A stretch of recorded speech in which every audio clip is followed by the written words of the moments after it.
24 घंटे नहीं हुए हैं एनडी गठबंधन की सरकार बने, नरेंद्र मोदी को प्रधानमंत्री पद की शपथ लिए और भारतीय जनता पार्टी के लोगों के काले कारनामों ने एक बार फिर सिर शर्म से झुका दिया है। और ये जो आरोप लग रहे हैं ये हम नहीं लगा रहे हैं, ये बीजेपी के अंदर से, संघ के अंदर से उनके नेता, उनके कार्यकर्ता, उनके समर्थक लगा रहे हैं। अब जो आरोप सामने आया है उसमें बीजेपी के नेता और उनकी आईटी सेल, जिसको मैं फेक न्यूज की फैक्ट्री कहती हूं, उसके सरगना अमित मालवीय पर आरएसएस के एक नेता ने यौन शोषण का गंभीर आरोप लगाया है। संघ परिवार के नेता हैं शांतनु सिन्हा, वो बीजेपी के बंगाल के पदाधिकारी राहुल सिन्हा के भाई हैं, एबीवीपी के सदस्य रह चुके हैं, हिंदू संघ के प्रमुख हैं। उनका कहना है कि बीजेपी आईटी सेल के प्रमुख अमित मालवीय बंगाल में औरतों का यौन शोषण करते हैं और सिर्फ 5 सितारा होटलों में ही नहीं, बीजेपी के दफ्तर तक में यह काली करतूतें चलती हैं। उन्होंने बंगाली में ट्वीट करके, बांग्ला में ट्वीट करके यह भी लिखा है कि बीजेपी नेताओं में होड़ लगी हुई है औरतों की आपूर्ति करने की। उनका कहना है कि ये सब लोग मिलकर, और अमित मालवीय का नाम लेकर उन्होंने कहा है, औरतों का यौन शोषण करते हैं। ये आरोप कांग्रेस पार्टी का नहीं है, यह आरोप संघ के एक व्यक्ति का है जो बीजेपी से जुड़ा हुआ है। मैं जानना चाहती हूं, बीजेपी की आईटी सेल है या दरिंदों का जमावड़ा है? आपको याद होगा उत्तर प्रदेश के आईआईटी बीएचयू का वो गैंग रेप कांड, जिसमें सक्षम पटेल, कुणाल पांडे, आनंद चौहान जैसे लोगों का नाम आया था। ये सब शीर्ष नेतृत्व ही नहीं, प्रधानमंत्री मोदी के बड़े करीबी लोग, लेकिन ये बीजेपी की आईटी सेल के संयोजक, सह संयोजक और उसके सदस्य थे। तो दरिंदों का जमावड़ा है क्या बीजेपी की आईटी सेल?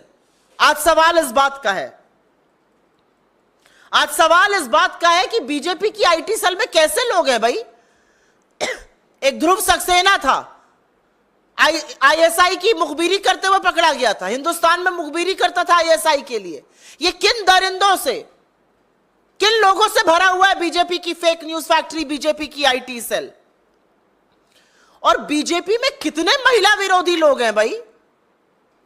हाथरस से लेकर लखीमपुर, लखीमपुर से लेकर उन्नाव, उन्नाव से लेकर चाहे वो उत्तराखंड की अंकिता भंडारी हो, चाहे वो गुजरात की बेटी बिल्किस बानो हो, चाहे वो इस देश की सबसे होनहार खिलाड़ी बेटियां हो, हर बार आरोपी बीजेपी का नेता, कभी कुलदीप सेंगर, तो कभी चिन्मय आनंद, तो कभी ब्रजभूषण, तो कभी अंकिता भंडारी का हत्यारा जिसके पिता बीजेपी के नेता है।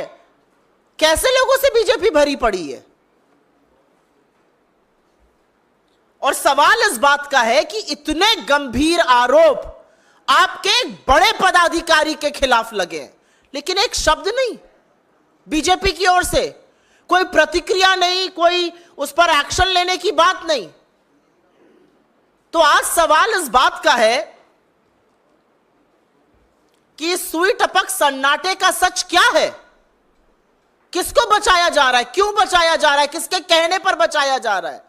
अगर इतना बड़ा आरोप किसी बीजेपी के बड़े पदाधिकारी पर लगा है तो बीजेपी का नेतृत्व क्या कर रहा है?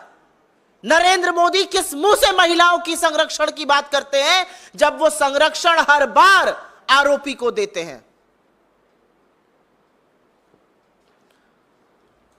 और ये महज संयोग नहीं है, महज संयोग नहीं है कि फिर से यौन शोषण का आरोप एक ऐसे व्यक्ति पर लगा जो सत्तारूढ़ दल में एक बड़े पद पर बैठा है। जो प्रचार प्रसार का एक तरह से प्रमुख है, जो नैरेटिव बनाता है, इस व्यक्ति ने अपना इतिहास इनका खखोल लीजिएगा, इतने ऐसे व्यक्ति को ऐसे पद पर बिठाना यह बीजेपी का नैतिक दिवालियापन दिखाता है।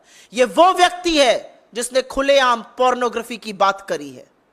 यह वो व्यक्ति है जिसने विपक्ष के खिलाफ झूठ, मनगढ़ंत कहानियां, हर तरह के षड्यंत्र रचे हैं। राजनीतिक प्रतिद्वंद्विता को किनारे रखकर इसने देश के प्रथम प्रधानमंत्री पंडित नेहरू तक को नहीं बख्शा। उनकी अपनी बहन और भतीजियों के साथ की फोटो को इसने दुष्प्रचार करके चलाया, लांछन लगाए। इस आदमी ने राहुल गांधी के बयानों को काट छाट कर उनकी छवि धूमिल करने का कुत्सित प्रयास किया। इस व्यक्ति ने तमाम मर्यादाओं को लांघते हुए सोनिया जी के खिलाफ, विपक्ष के तमाम नेताओं के खिलाफ दुष्प्रचार किया। कोई राजनीतिक मर्यादा, कोई राजनीतिक शुचिता इस आदमी ने नहीं रखी और एक ऐसी फेक न्यूज फैक्ट्री बना दी बीजेपी की, जो सिर्फ झूठ, सिर्फ मनगढ़ंत कहानियां, मनोहर कहानियां रचती है, आधा सच और पूरा झूठ फैलाती है। तो आज हमारी मांग है कि आरएसएस के एक वरिष्ठ पदाधिकारी के इस बयान पर बीजेपी क्या कर रही है। हमारी मांग है कि एक निष्पक्ष जांच हो। हमारी मांग है कि सच सामने आए और हमारी मांग है कि जब तक जांच पूरी तरह से कार्रवाई ना हो जाए, सत्तारूढ़ दल के इतने बड़े पद पर एक ऐसा व्यक्ति नहीं बैठ सकता है जिस पर इतने बड़े यौन शोषण के गंभीर आरोप लगे हैं। मैं पूछना चाहती हूं, मंत्रालय आवंटन तो अभी बाकी है, लेकिन क्या कोई नया बाल विकास मंत्री जो भी बनेगा या बनेंगी, वो भी पहले वाली की तरह आंखों पर पट्टी और मौन व्रत रख लेंगी? इस देश में राष्ट्रीय महिला आयोग तो है, वो सिर्फ विपक्ष में जब कुछ होता है तो जागती हैं। इसका स्वतः संज्ञान नहीं लीजिएगा, नहीं जाइएगा कोलकाता, नहीं कीजिएगा कार्रवाई। आप महिलाओं के संरक्षण, उनके अधिकार, उनके सामर्थ्य, उनके संबल के लिए है, लेकिन आपने सिर्फ गंदी घिनौनी राजनीति की है। आज भी वक्त है, जाग जाइए। मेरा अपना मानना है कि कठोर कदम उठाने चाहिए भारतीय जनता पार्टी को। हम मांग करते हैं निष्पक्ष जांच हो, और वो तभी संभव है जब इतने प्रभावशाली पद से वो व्यक्ति हटाया जाएगा, और ऐसे व्यक्ति को सजा भी मिलनी चाहिए, और उनको अपने पद पर बने रहने का कोई नैतिक अधिकार नहीं है।